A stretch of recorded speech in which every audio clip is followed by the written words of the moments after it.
People are always asking me what is the best way to get started selling on Amazon, and the answer I always give is retail arbitrage. There are 5 key reasons why I think this is an excellent business model for beginners, and we're going to be covering those in this video. Reason number 1, in retail arbitrage, you're generally going to have higher margins and higher return on your investment.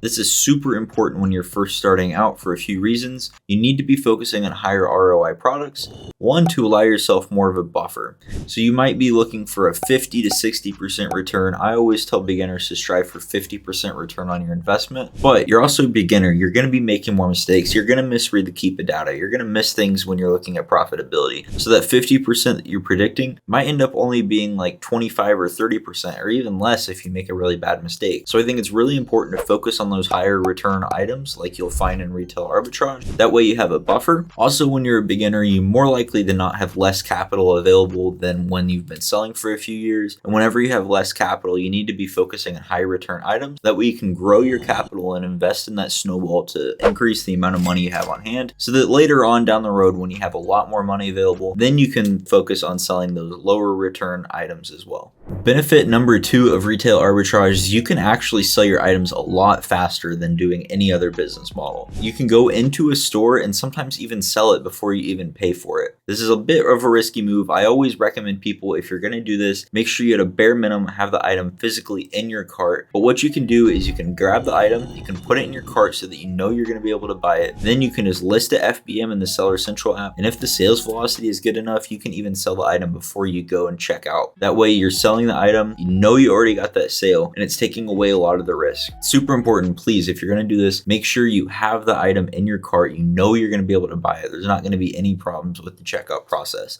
Otherwise, you're risking your account health and some other back-end metrics. Now, even if you're not going to do that, at least you have the item that same day. Whereas if you're doing online arbitrage, for example, you're going to be placing that order and you're going to have to wait a few days to potentially even a few weeks, depending on your supplier, for the item to come in. Retail arbitrage, you don't have that waiting period. You go into the store, you buy it, you have it that same day that you buy it, and then you can go and ship it into FBA or FBM from even faster sales process. Reason number 3 that I think retail arbitrage is excellent for beginners is because you're actually able to physically see the product. When I did retail arbitrage for a year to 18 months exclusively before I really started to dive into online arbitrage, and I had a really hard time initially. I think the reason for this is because I wasn't able to physically scan the product to see it and look at all the features and details. I wasn't able to physically see the UPC match. Yes, I know now that there's ways to check that with online arbitrage, but I think it was a lot easier when I was able to physically see, feel the product, see how much it weighs, see how much the dimensions are so that I can accurately guess shipping costs if I'm doing FBM. And all around, I think it's generally just easier if you're able to physically see the product. You're also going to be able to check your expiration dates, inspect for any kind of damage, whereas online arbitrage, you're risking receiving short-dated items. You're risking receiving a damaged item. But with retail arbitrage, you're able to physically see the product, make sure it's in good condition, and you're able to avoid all of that headache that comes with the online arbitrage business model.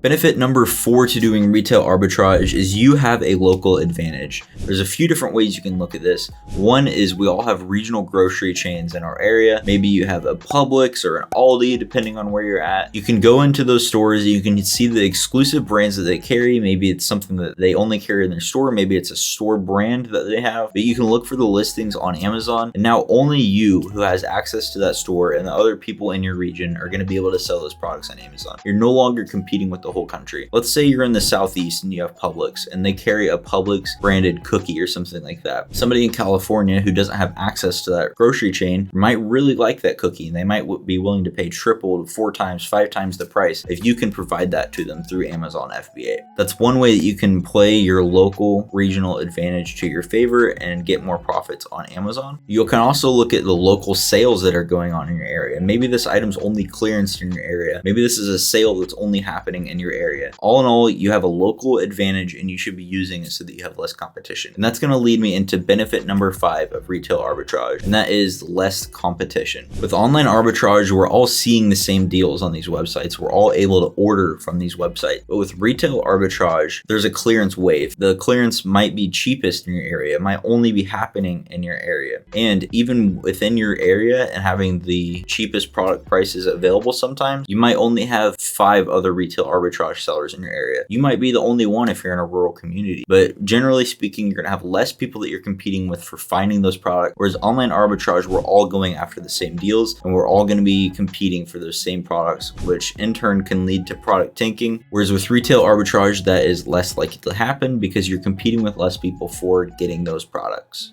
All in all, whenever we combine these 5 benefits, I think retail arbitrage is an excellent business model for beginners.